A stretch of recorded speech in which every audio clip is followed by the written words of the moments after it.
Bonjour à tout le monde et bienvenue dans la salle de presse de la Commission européenne. Merci également de nous suivre en direct, en ligne et en direct sur Europe by Satellite aujourd'hui, le 30 septembre 2021. Allow me to start today's announcements by providing updates on the President's activities and meetings in the Western Balkans. Following her visit to Niš in Serbia, which you were able to follow this morning, the President heads this afternoon to Sarajevo. There she will participate in the opening ceremony of the Svilaj Bridge, which will connect Croatia with Bosnia and Herzegovina. President von der Leyen will inaugurate the bridge alongside Prime Minister Andrej Plenković of Croatia and the chairman of the Council of Ministers of Bosnia and Herzegovina, Zoran Tegeltija. Afterwards, the President will meet the members of the country's presidency. And this will bring to a close the President's tour in the Western Balkans region. To continue today, allow me to invite Christian to the podium. He has news for you regarding air passengers.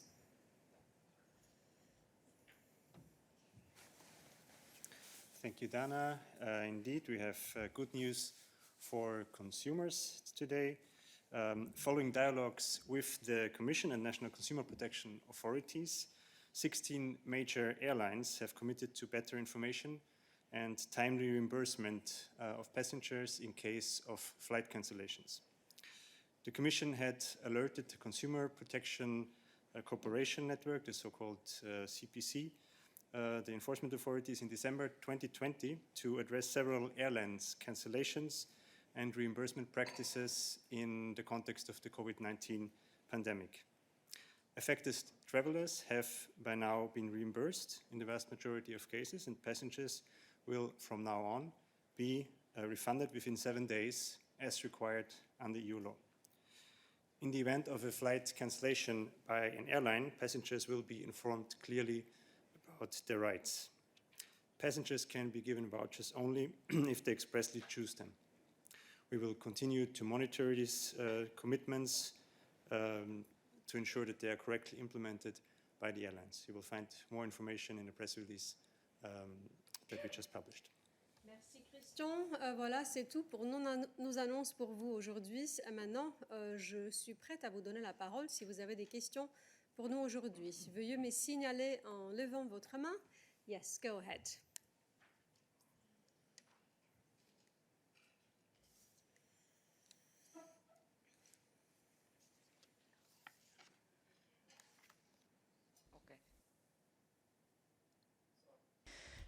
Angela Mauro of Post Italy, good morning. My question is about the recovery and resilience plans of Hungary and Poland. I remember that you said that by the end of the month, this month, September, there would have been the assessment by the Commission. As today is the last day of the month, I was wondering if there are any news. Thanks. Thank you very much, Angela. Verla, please join me for updates regarding these two recovery plans which we are assessing.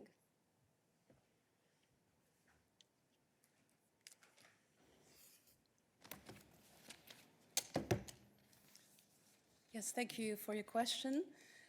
So there is no decision today. What I can say is that the Commission is continuing its assessment of the Hungarian recovery and you're sitting over there, the Hungarian recovery and resilience plan on the basis of the 11 criteria which are laid out in the recovery and resilience regulation.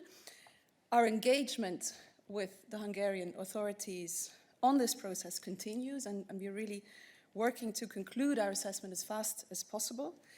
And we keep working constructively with all member states, as well as, and also with Hungary for that matter, to make sure that ultimately the Hungarian plan complies with the objectives and the legal requirements of the Recovery and Resilience Facility. Thank you. Angela, you have a follow-up question? As there has been an extension since last summer, I wonder if there is a new deadline, or when do you think you can take a decision? Thanks. I think what is important to underline is that at this very moment, we are not in a position yet to conclude our assessment. So this means that we have further exchanges with the Hungarian authorities in order to make sure that all our issues are being addressed and also that we have all the information available to make that assessment and to be able to tick all of the requirements, all of the legal requirements in the Recovery and Resilience Facility. And let me also underscore that this is an entirely normal and expected part of the assessment procedure, which is foreseen in Article 19.1 of the Recovery and Resilience Facility regulation. And we will continue this process to ensure that the assessment can be completed. Thank you very much. As to the when, of course, Angela, we cannot prejudge when our assessment will be completed and when those discussions with the national authorities would have led us to the completion of this assessment. So this is something that we cannot tell. I would now invite you to keep your hands up if you have additional questions on this matter, on the assessment of the National Recovery Plan of Hungary. So please only keep your hand up if you have a question about that. So Quentin, je pense que tu veux poser une question là-dessus. Vas-y. Vas-y. Oui, bonjour Dana, bonjour Vera, est-ce que vous m'entendez? Bien, vas-y Quentin. Super. Est-ce que c'est possible d'avoir un peu plus de détails, ou du moins sur le niveau d'engagement entre la Commission et les autorités hongroises? Est-ce que c'est encore au niveau technique, ou est-ce que maintenant ce sont les commissaires qui parlent aux ministres? Parce que je viens de regarder de nouveau le calendrier des commissaires, et finalement il n'y a aucune indication ces dernières semaines qu'un commissaire a effectivement parlé avec des responsables hongrois ou polonais, for that matter. Donc, est-ce que vous pouvez donner un peu plus de description sur ce niveau d'engagement? Est-ce qu'il est quotidien? Est-ce qu'il est hebdomadaire? Et finalement, même, et là c'est une question pour Dana, mais concrètement, à partir de vendredi, est-ce qu'on peut s'attendre à ce que les commissaires puissent discuter ça la semaine prochaine au collège? Merci. Merci pour tes questions, Quentin. Je donnerai la parole d'abord à Verle pour voir ce qu'elle peut dire sur l'intensité et le niveau des échanges avec les autorités hongroises. Donc, merci pour votre question. Donc, ce que je peux dire, c'est effectivement que le dialogue se poursuit, que les échanges au niveau des services de la Commission continuent. Et en outre, ce qui est important aussi à souligner, c'est que comme l'évaluation est en cours, c'est difficile pour nous de fournir une évaluation préliminaire.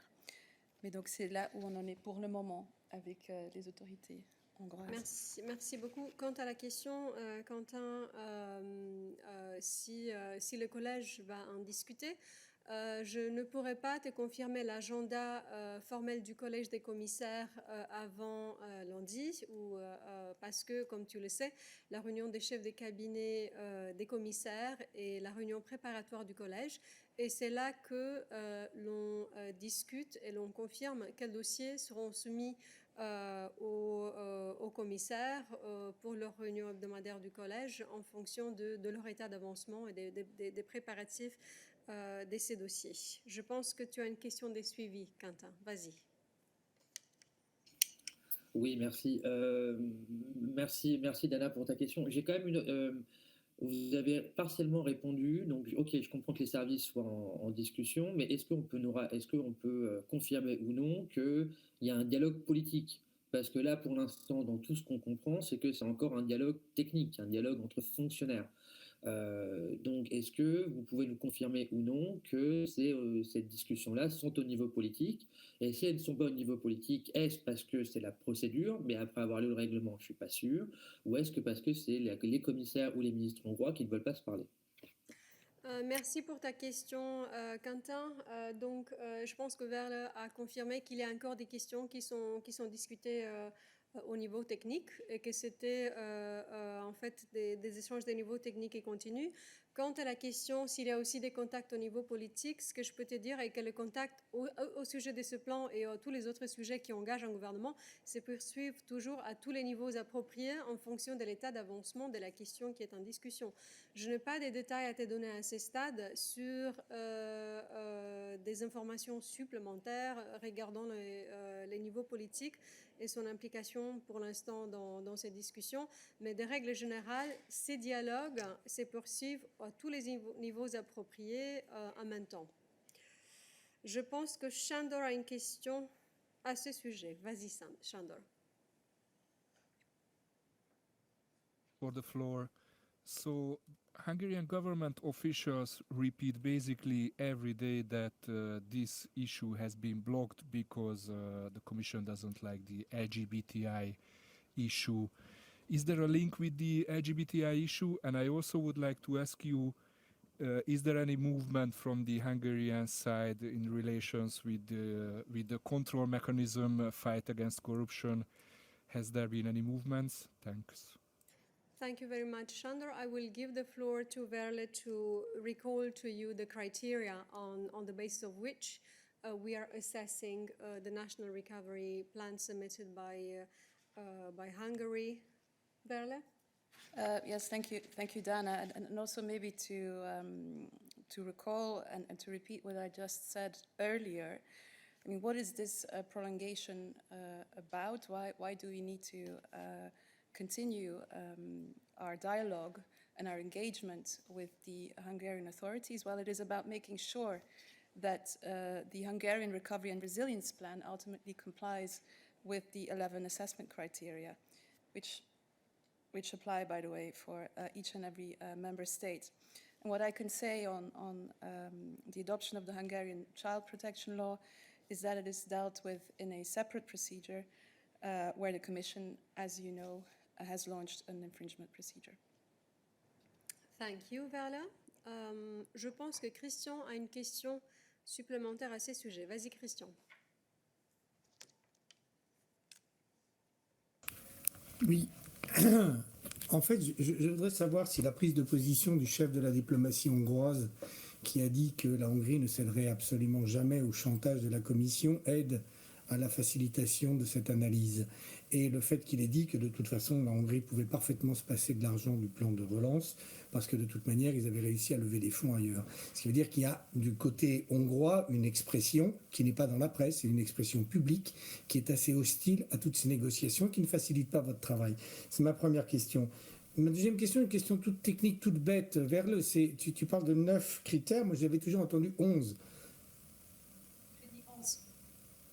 Ok, parfait. Non, c'était une mauvaise traduction, pas de problème. Troisième question, tout aussi technique. Combien de plans vous manquent? J'étais resté à l'été avec plusieurs qui n'avaient absolument pas été présentés et plusieurs comme le roumain qui étaient en instance d'analyse. Le plan de la Roumanie vient d'être avalisé et l'argent a été remis. Combien il vous en reste dans le pipeline et combien de temps vous pensez qu'il va falloir pour arriver à boucler et que tout ce plan de relance qui a fait couler beaucoup d'encre et qui suscite beaucoup d'attentes dans l'Union européenne sera enfin mis sur les rails? Parce que là, pour l'instant, avec les cas hongrois et polonais qui sont un peu en souffrance, on a l'impression que tout ça est à la peine, même si l'argent est déboursé. Hein, mais disons que ça ne donne pas une impression de fluidité et d'unité. Merci. Merci beaucoup, Christian, pour tes multiples questions. Laisse-moi prendre la première peut-être, juste pour te dire que, comme tu sais, nous n'avons pas l'habitude de commenter sur les déclarations des ministres nationaux ou de nos partenaires à des différents niveaux. Nous sommes concentrés de manière calme et constructive sur l'évaluation du plan soumis par les autorités hongroises. Verle a expliqué le processus en détail et c'est ça qui nous tient occupés et qui a toute notre attention pour l'instant et pas des déclarations des différentes parties prenantes à ces sujets. Laisse-moi aussi te rappeler que Next Generation EU, notre programme de relance, est un programme important, est un projet important pour l'Europe et qui a comme ambition d'apporter des bénéfices aux citoyens partout dans l'Union européenne, de tous les pays de l'Union européenne. Évidemment, les conditions pour approuver les plans nationaux doivent être remplies par tous les pays de la même manière. Donc, c'est tout ce que nous avons à dire en relation avec la première question. Sur les autres questions des nombres des plans et où on en est, Verle, à toi. Oui. Merci Christian pour me donner cette opportunité de donner un aperçu de où est-ce qu'on en est avec les différents plans. Donc, ce que je peux vous dire, c'est que donc il y a encore 5 plans finaux qui ont déjà été soumis, qui doivent encore être approuvés par la Commission. Et donc, il s'agit de la Hongrie et de la Pologne, comme vous le savez très bien. Mais il y a aussi la Suède, la Finlande et l'Estonie. Et puis, il y a encore 2 pays qui n'ont pas encore soumis de plan final de reprise et de résilience. Et il s'agit de la Bulgarie et des Pays-Bas. Merci beaucoup, Verle. Donc, en conclusion, Christian, je pense que l'état des lieux est plutôt positif si on parle de tellement de plans approuvés et des fonds des préfinancements qui sont déjà allés vers beaucoup d'États membres, et Verle va te donner des détails là-dessus aussi. Oui, effectivement. Je peux aussi confirmer qu'il y a déjà eu des préfinancements qui ont été versés à 16 États membres pour un montant de 51,5 milliards au total. Donc là aussi, il y a du véritable progrès. Merci beaucoup, Verle. Y a-t-il d'autres questions à ce sujet, dans la salle ou en ligne? Yes, Paula, you want to ask about this. Go ahead.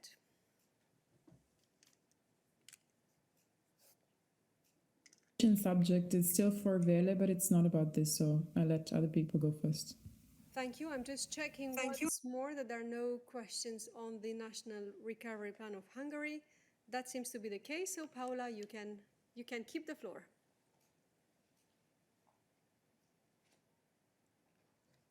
Oh, thank you very much. My question relates to the SURE program. In the report which you put out last week on the disbursement and the successes of the SURE program, there is a sentence saying that Romania has only used a very small part of the 3 billion which were granted to it, and that the Commission is discussing what to do about the remaining funds. And my understanding is basically that Romania's recovery was stronger and faster than expected, and so the SURE funds, which are meant to back up unemployment reinsurance schemes, were not used. So my question is, does the SURE regulation foresee some form of clawback mechanism in case this money is not used anymore? And then the second question is, what did Hungary spend its fundings on? Because also in the report, there is a graph showing that it's spent the measures on health-related issues and not so much on unemployment reinsurance. So I'd like some insight on that. Thanks. Thank you very much, Paula. Quite specific questions. I wonder if Verle has the answers in front of her, or if she will get back to you with details. Yes, hello, Paula. Thank you for your question. I believe, but I would have to check this, that we have already answered these questions to you. But let me check when I'm back in the office. And if we have not provided you with information yet, we will do so, of course, as soon as possible. Thank you, Verle. Are there any additional questions for Verle as she is on stage for now? Mihaela, est-ce que ta question est pour Verle?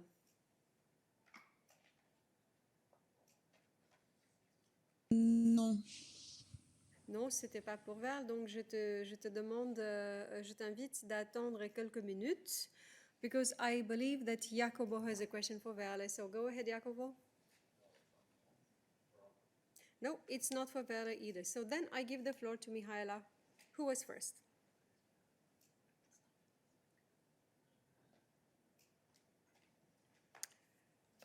Mihaela, are you still there? Yeah.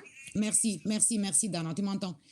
C'est parce que ce programme méchant ne me laissait pas parler tout à l'heure. Voilà, écoute, restons sur la Roumanie si tu veux bien encore 2 secondes. Il y a la haute cour roumaine aujourd'hui qui a statué dans le cas de la Cour spéciale d'investigation des magistrats. Alors, la Cour de justice européenne dit que cette section spéciale doit disparaître parce qu'elle elle contrevient au droit européen. Mais seulement, comme on sait depuis juin, la Roumanie n'est pas de cet avis-là et dit que la loi européenne ne peut pas avoir, allez, comment on dit ça, n'a pas de suprématie par rapport à la loi nationale. Donc le débat n'est pas récent, c'est juste une autre piqûre de rappel que la Haute Cour roumaine fait aujourd'hui en disant non, la loi européenne ne doit pas primer devant la loi nationale. Je me demandais si vous auriez quelque chose à rajouter par rapport à ce que vous avez déjà dit à nombreuses reprises. Merci. Merci beaucoup, Mihaela. Ce que nous avons dit à de nombreuses reprises reste. Christian va vérifier s'il y a des nouveaux éléments qu'il peut ajouter et qu'il va revenir vers toi suite à ces midday briefings s'il y a des précisions supplémentaires dans ces nouveaux développements en Roumanie. Est-ce qu'il y a d'autres questions à ce sujet qui seraient pour Christian?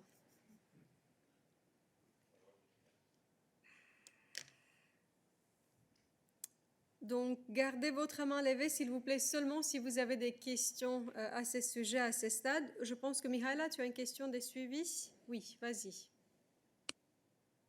Oui, voilà, j'oubliais de demander. En fait, quels sont les moyens que la Commission européenne aurait afin de faire comprendre aux États membres que finalement la loi nationale, c'est le socle de l'Union européenne? Parce qu'on voit ce problème apparaître dans plusieurs États membres aujourd'hui. On ne parle pas que de la Pologne et de la Hongrie. Et on sait que les ambassadeurs le Coreper a rencontré le président de la Cour de justice européenne en juin, aussi pour voir comment faire appliquer aujourd'hui la loi européenne afin qu'elle soit plus mise en cause. Mais avant de résoudre ce problème plus ou moins philosophique, est-ce qu'il y a des moyens de faire ramener un pays dans le droit européen? On a vu que se rabattre sur la Cour de justice n'est pas toujours vraiment un outil, si tu veux, efficace. Lier maintenant les plans polonais et hongrois, les plans de redressement polonais et hongrois au respect de l'état de droit, on voit que ça ne marche pas tel bien non plus. Y a-t-il d'autres solutions à ça que vous envisagez ou qu'il existe et que je n'ai pas vu? Merci. Merci beaucoup, Mihaela, pour cette vaste question sur la primauté du droit européen et les moyens qui existent dans l'Union européenne pour assurer la primauté. Cette fois-ci, j'invite vraiment Christian à monter sur scène pour te donner des précisions plus concrètes sur les mécanismes qui soutiennent l'application de la primauté dans l'Union européenne.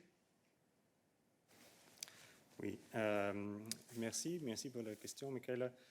Premièrement, laisse-moi dire, alors on va revenir vers toi si on a quelque chose plus de concret à rajouter à cette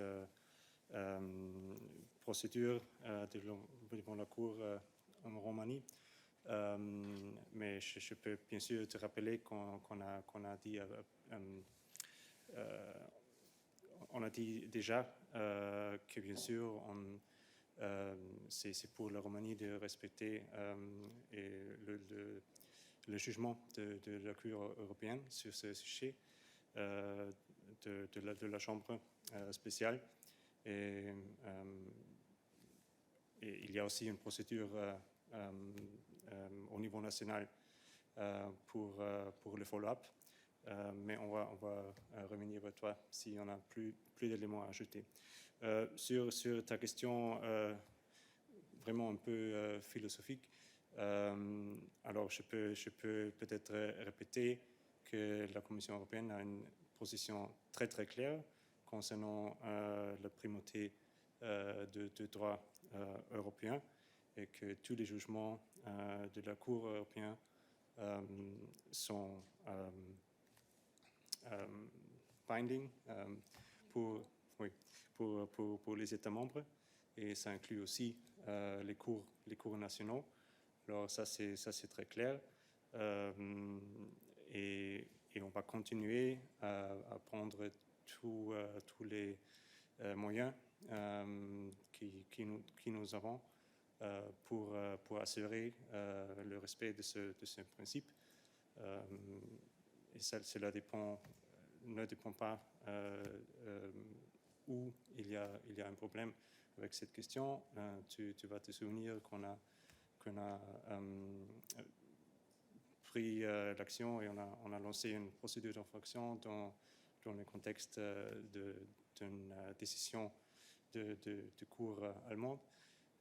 Et bien sûr, on suit la situation dans d'autres États membres et va prendre les mesures comme nécessaire. Mais alors, c'est une question assez philosophique, mais je pense que notre position est très très claire. Merci beaucoup. Je pense qu'il y a beaucoup de philosophie qui étaient apportées lors de la question et la réponse. Permets-moi de conclure que la primauté du droit communautaire et l'obligation de respecter les jugements de la Cour de justice sont le fondement juridique de l'ordre communautaire et que, au-delà de la philosophie, la primauté est un principe juridique essentiel pour le fonctionnement juridique de l'Union européenne. Est-ce qu'il y a d'autres questions à ce sujet? I see that Mose has his hand up. I wonder if it's related. So, Mose, go ahead. Okay, thank you. In fact, I had another question in mind, but now when Christian is on the podium, I would like to take the opportunity to ask him a question. I saw in the announcement on the Daily News today that Vice President Jourova and Commissioner Dalli are participating today in a conference on equality data that refers, I suppose, to the collection of data on minorities or marginalized groups in Europe in order to inform for better policies. I know that is a sensitive question, has been so for many years, and in some countries it's not done. So my question is now if there is some kind of proposal in the pipeline by the Commission on this in order, let's say, to achieve some standards for how this should be done by all member states. Thank you. Thank you, Mose. Nice to have questions related to the Daily News. Thank you, Mose. Thank you, Mose, for this question. Indeed, well, I would refer you to our Daily News. I mean, I think the round table today, this discussion has the purpose of improving the situation and of discussing ways forward with the member states, how the data collection can be improved, which is indeed something that is very important to us and where the Commission also intends to lead by example. But this is something where we need the cooperation of the member states very concretely. So I don't think there is anything like a legislative proposal or initiative that you should envisage here, but it is rather a matter of working with the member states concretely to improve the situation, to improve the data collection, and this is part of the reason of this, or this is the main reason of this event taking place today. And I think you see also the political importance that we give to it by the attendance of both the Vice President and the Commissioner. Thank you very much. I will now give the floor to Petra online. Yes, hello, Dana. Thank you. Do you hear me? We can hear you, we can see you. Go ahead, Petra. Okay, thank you. My question is about today's resignation of the director of the Slovenian News Agency, actually about the reasons behind his resignation. He resigned after refusing the proposed public service contract because it damages the independence of the agency. The Commission has in the past several times urged the Slovenian government to ensure the independence and appropriate funding of the agency. So my question now is, what is your message to the Slovenian government now at this crucial moment? Thank you. Christian? Thank you, Petra, for your question. We have indeed followed very attentively these latest developments. We have repeatedly expressed our serious concerns as well as our expectation of the Slovenian government to ensure the independence and the appropriate funding for the Slovenian press agency. Only last week, Vice President Jourova sent a letter to the Slovenian authorities stressing the urgency of the situation and reminding the obligations of the government, as recently confirmed by the Slovenian Supreme Court. We regret and follow with concern the latest deterioration of the situation. We urge the Slovenian authorities, the Slovenian government, to take decisive action to stop and reverse the current trend. These developments unfortunately show once again the need for EU legislation to protect media freedom and pluralism via a Media Freedom Act, which was announced, as you know, by President von der Leyen. Thank you very much, Christian. Allow me to add that the President herself has expressed the strong view that Slovenia should respect and uphold media freedom and to ensure the appropriate funding for media. Last time when she said that was precisely during the visit to Ljubljana for the beginning of the presidency of the EU. Are there any additional questions for Christian on this topic today? Jacobo, I think you have a question for Christian, so go ahead.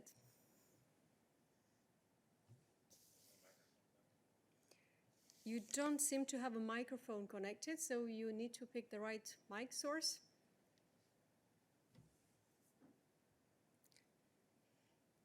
Let's try again. Do we have Jacobo on the line? We do not, so I will get back to you later after you figured out how to select the right mic source. And please now let me know if you have any other questions about other subjects today. Yes, go ahead.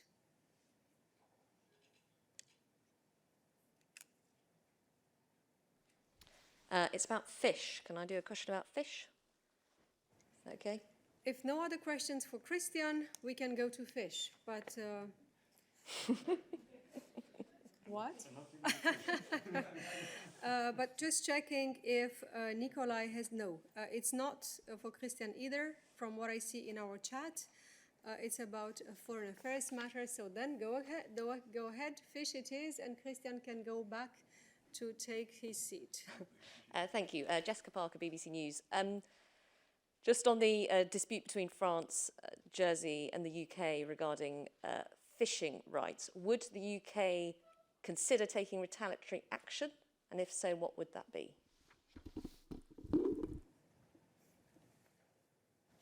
Yes. Vivian, join me promptly. Thank you. Sorry.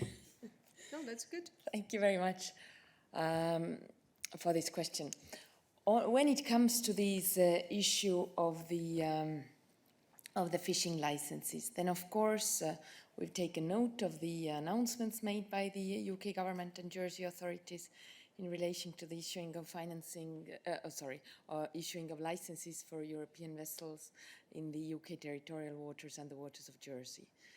And on our side, I mean, while we welcome the announcements regarding some of those licenses, we regret that the number of licenses granted is as limited as it is, and it's still not possible to bring this issue to an end. We will ask on our side, we are asking the UK to share with us their methodology, and will continue to engage in the interest of our fishermen and women so that we have further licenses issued.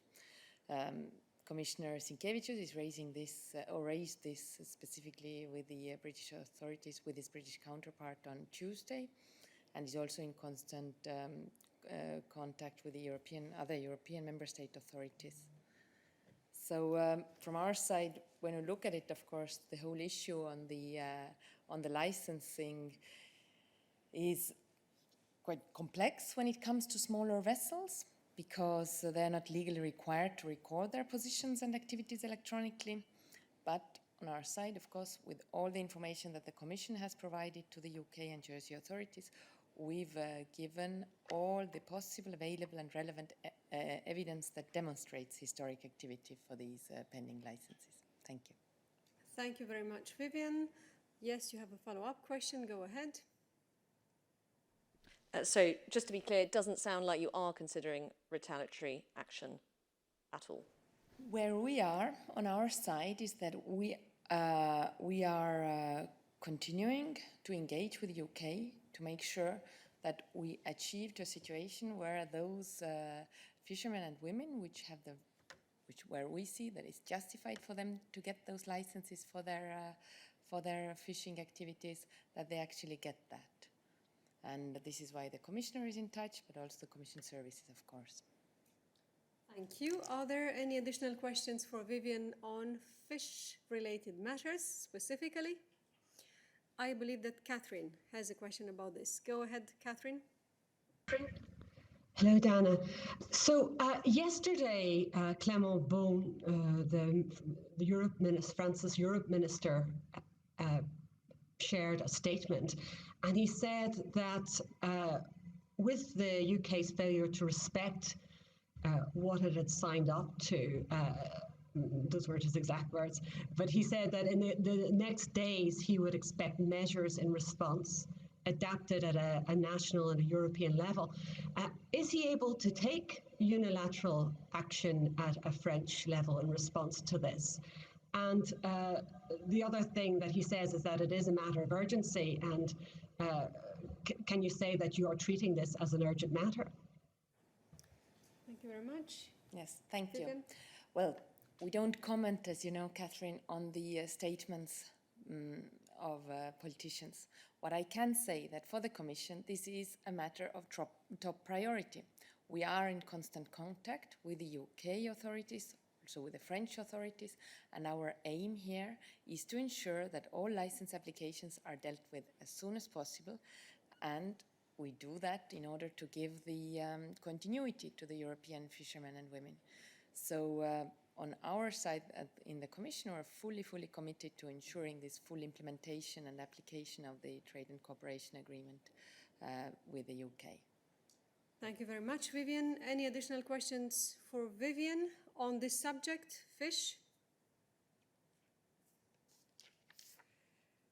Doesn't seem to be any, because I know that Jacobo's question refers to something else. So thank you very much, Vivian. Jacobo, the floor is yours. Est-ce que vous m'entendez maintenant? Tout va bien, nous te voyons, nous t'entendons. Vas-y. Magnifique. Donc ça concerne effectivement l'arrêt d'hier de la Cour de justice européenne sur les accords avec le Maroc. Ma question c'est donc tout d'abord, est-ce que vous comptez contester l'arrêt judiciaire? Vous avez 2 mois pour le faire. Est-ce que vous allez le faire? Et deuxièmement, avec le Maroc, apparemment, vous êtes en train de chercher une solution.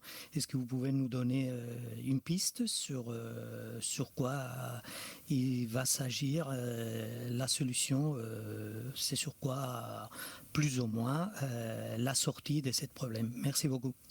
Merci beaucoup, Jacobo. L'arrêt de la Cour est assez récent, donc je me demande si Nabila peut te dire, peut te donner beaucoup de précisions à ce stade assez précoce. Vas-y, Nabila.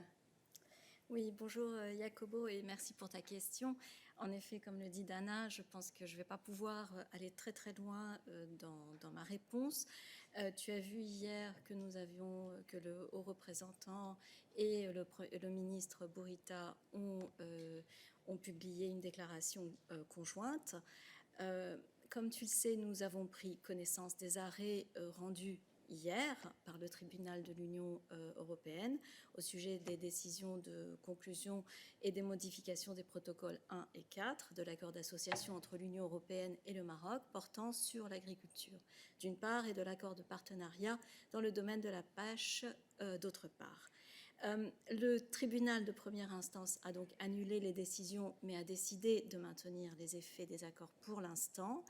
Et les services concernés de l'Union européenne examineront attentivement les motivations de ces jugements afin d'en analyser toutes les implications et de décider sur cette base des suites à donner. Tu comprends qu'à ce stade, je ne peux pas aller plus loin dans ma réponse. Merci beaucoup. Est-ce qu'il y a d'autres questions pour Nabila à ce sujet? Nicola, I think you also have a question about this, so go ahead.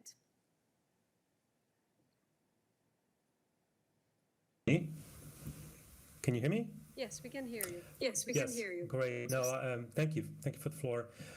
Yes, I also saw the joint statement, but I found it a bit vague, and I was hoping you could address the specifics of the following question. So, will the European Commission, from now on, formally engage and seek the agreement of the Polisario in any future trade deals that involve the Western Sahara? Thank you. Thank you, Nico. I doubt that we can go beyond what Nabila said at this very early stage after such an important ruling of the Court of Justice was issued. Of course, we are well advised now to look at it from all perspectives before advancing additional intentions with regards to the way forward. So we will stay here, but I see that you have a follow-up question, so go ahead. Yes, I guess this is a more broader question. I mean, in the Commission's view, does Morocco have a legitimate claim over the Western Sahara? There is just a tiny question at the end. Thank you very much, Nabila. I think that you know very well our position when it comes to the Western Sahara. The position of the EU remains unchanged. The EU calls for a quick resumption of negotiations under the United Nations leadership to find a just, lasting, mutually acceptable political solution in compliance with the relevant resolutions of the Security Council of the United Nations, in particular the United Nations Security Council Resolution 2548, adopted on the 30th of October 2021. And then we, of course, look forward to the appointment of a new personal envoy of the Secretary General in order to pursue the political process. Thank you very much, Nabila. Are there any additional questions for Nabila today? Yes, go ahead.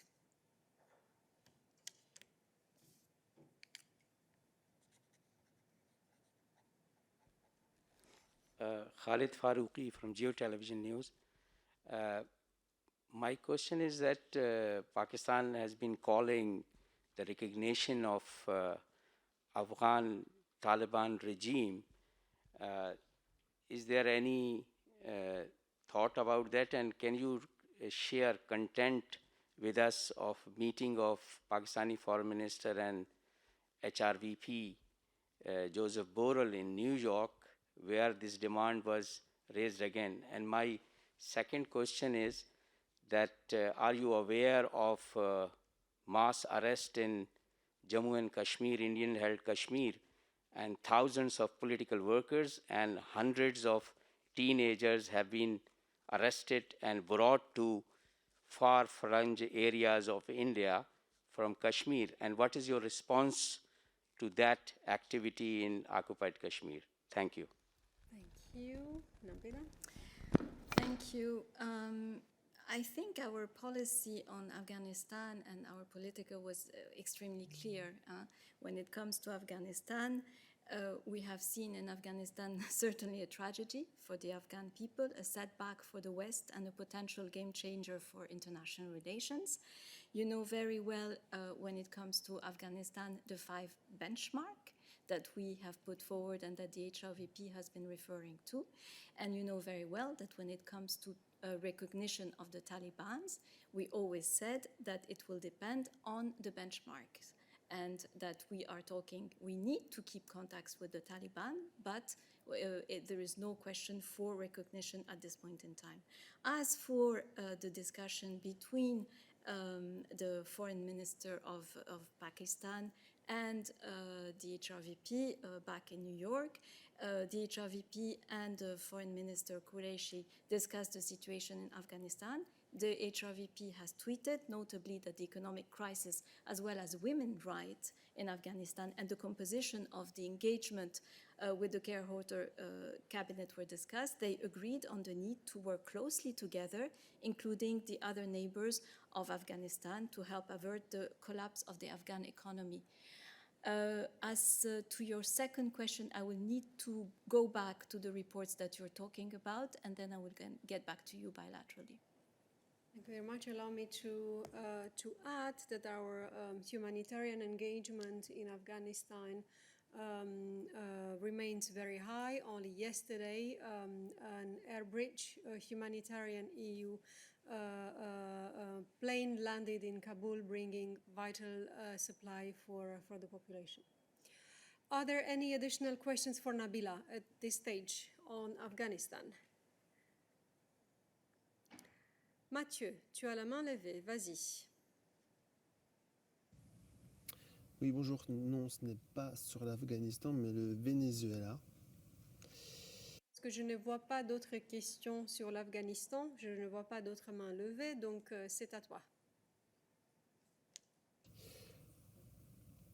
Donc hier, vous avez annoncé que l'UE allait observer les élections locales au Venezuela en novembre.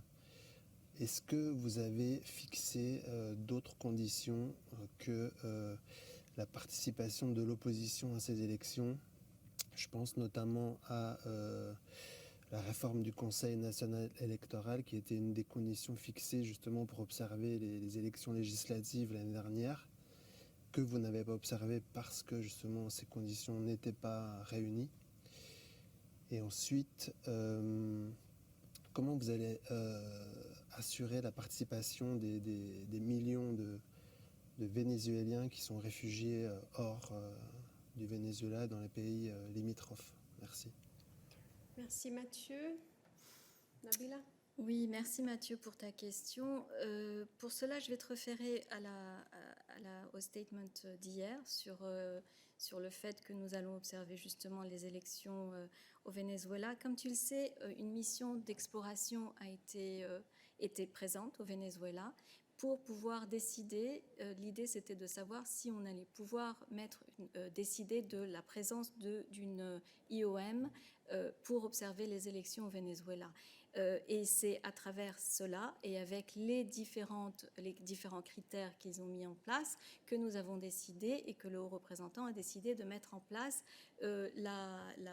l'IOM au Venezuela. Donc tous les critères sont pris en compte et bien sûr, effectivement, ce qu'on a pris en question, ce qui a été mis en avant, c'est bien sûr l'inclusivité de la participation politique.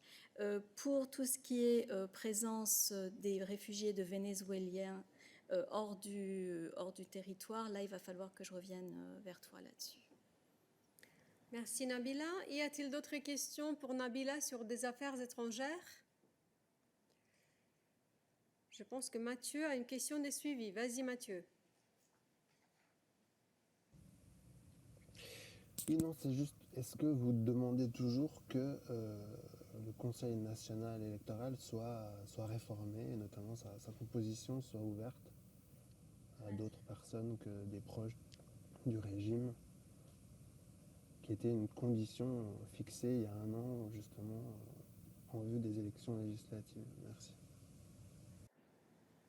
Mathieu, en aucun cas, notre politique sur le Venezuela n'a changé. Il faut comprendre que d'observer les élections au Venezuela ne veut pas dire que nous avons changé notre politique au Venezuela et nos demandes dans ce pays. Voilà ce que je peux dire. Merci beaucoup, Nabila. Are there any additional questions for Nabila on foreign affairs, on other matters? Yes, I believe that Mose has a question for you, so go ahead, Mose. Yes, thank you again, Dana. Yes, indeed, I have a follow-up question to Nabila on that meeting which took place, obviously, yesterday between the chief negotiators of Kosovo and Serbia on the ongoing, let's say, tension between the two countries in North Kosovo. And I haven't seen any statement on the results yet, so I would like to ask you if you could update us on the outcome of that meeting and whether we can soon expect, let's say, de-escalation of the situation in line with what the High Representative asked for in his statement a few days ago, that the two sides should withdraw its troops, or its police forces, and also dismantle roadblocks in the area. Thank you. Thank you, Mose, for your question. Indeed, I mean, the meeting as you know, there was a meeting of the chief negotiators at the level facilitated by the EUSR LICHAC, I'm just before I came on the podium, I was told that an arrangement was found, and we will be publishing a press release right after the midday. So keep tuned. Stay tuned. Stay tuned. News will come. Thank you so much. I think this concludes the set of questions for Nabila. Thank you, Nabila. Do you have any other questions for us today on other matters? Yes, Oliver has been waiting for a long time. Thank you for your patience. Oliver, go ahead. Hi. Yeah, just briefly on justice and home affairs matters. When I read the report you published yesterday about the asylum and migration state of play, I found no reference to reform of the Dublin regulation. So my question is, was that an innocent omission, or has the Commission actually given up on trying to put forward a reform of this linchpin of the EU asylum and migration system during the current first von der Leyen mandate? Thank you. Thank you, Oliver. Adalbert? Thank you, Oliver. The Commission has absolutely not abandoned our efforts to, in fact, replace the existing Dublin system with a system that is much more fair and much more sustainable. And the proposal that we made on the 20th of September for an asylum and migration management regulation contains elements that replace the existing Dublin regulation and that broaden the Dublin system. And of course, the rest of the new Pact on Migration and Asylum that we presented also contributes to comprehensive solutions to our migration challenges. So that is definitely work that is still pending, and the Commission is very strongly engaged in pursuing it. Thank you very much. Oliver, you have a follow-up question? Okay, sorry, but why isn't it mentioned in the report as such? Oliver, it's a little complicated for me to give reasons for every editorial decision that was taken in the drafting of the report. The report provides a very comprehensive overview of everything that is going on in the migration field. It also gives an update on the legislative developments that are taking place. The Asylum and Migration Management Regulation is part of these discussions, and there are mentions in the report of the work on finding the right balance between solidarity and responsibility, which I think is also which is a key issue in this respect. If you do not find the word Dublin in the report, it is precisely because, from our perspective, it is time to turn the page on the existing Dublin regulation, and we have made proposals in order to replace that system. Thank you very much, Adalbert. Are there any additional questions for Adalbert on related matters?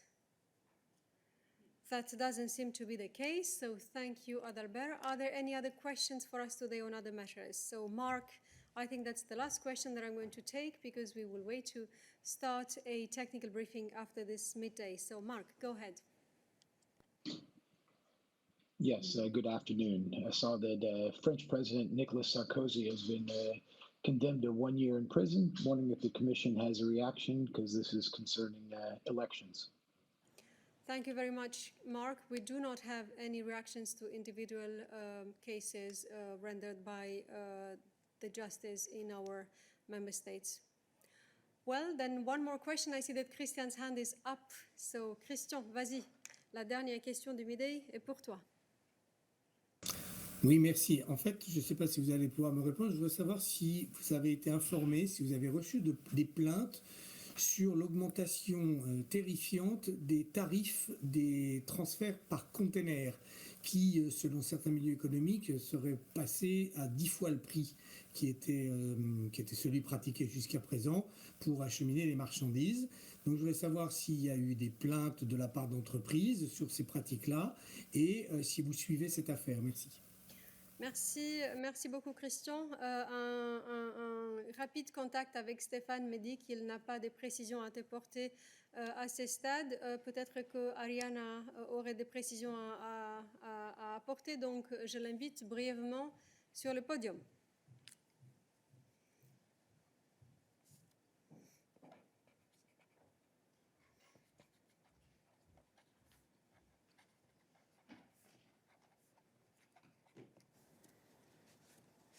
Merci Christian. Ça que je peux dire pour un côté concurrence, c'est qu'en effet, il y a eu une augmentation des prix dans les marchés de le container shipping, désolé, en français, je ne sais pas, récemment sur les routes et pour l'Europe et aussi dans l'autre part du monde.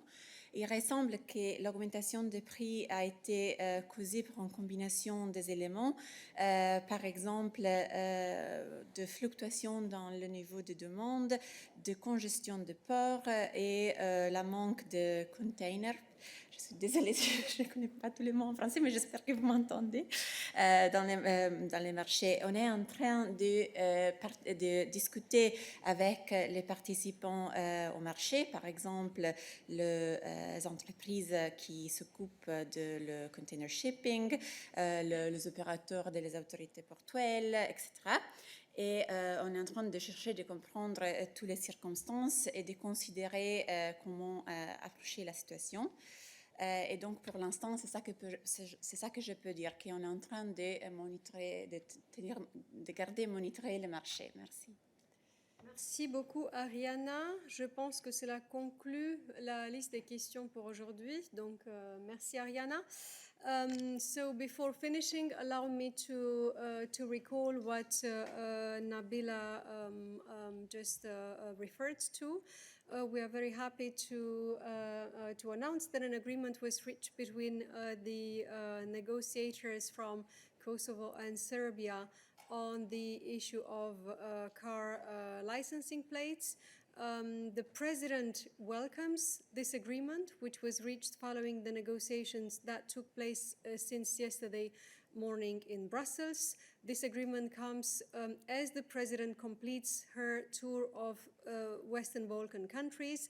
She met yesterday the authorities in Kosovo, today the authorities in Serbia, and the President strongly called for on both parties to reach an agreement as soon as possible and to de-escalate. And she is very pleased with the fact that the negotiators from both sides were able to reach an agreement already today. We will publish details of this agreement as soon as we leave this room. I only have one announcement to make. Please stay tuned because we are offering right now a technical briefing on the conference on the future of Europe. So see you tomorrow, and until then, enjoy the technical briefing.